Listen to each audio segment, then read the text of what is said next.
Live from the world's capital markets, here are the latest financial headlines brought to you by News Factory. Hello and welcome to Wednesday's financial news. Stay with us for more market headlines. The dollar-yen pair traded sideways in the last session. According to the Williams indicator, we are in an overbought market. The Bitcoin-dollar pair dove 1.9% in the last session.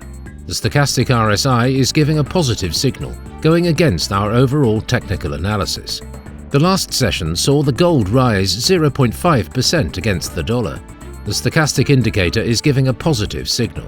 The oil-dollar pair dove 1.8% in the last session.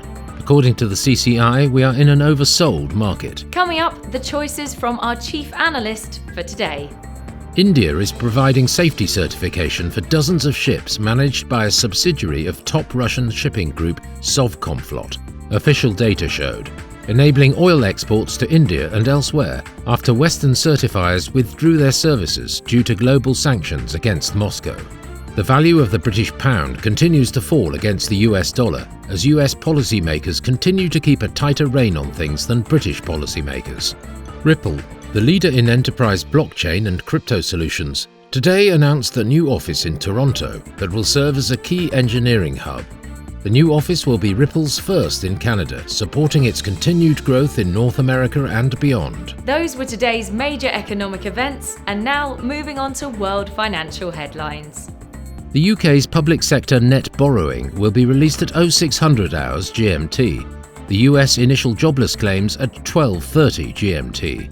The Irish consumer confidence at 23 hours and 1 minute GMT. The US continuing jobless claims will be released at 12:30 GMT. Japan's Jibun Bank manufacturing PMI at 0 hours and 30 minutes GMT.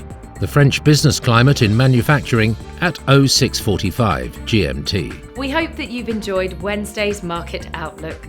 On behalf of all of us here, we wish you a productive trading day. Be sure to join us tomorrow morning for the latest news and events from the financial markets.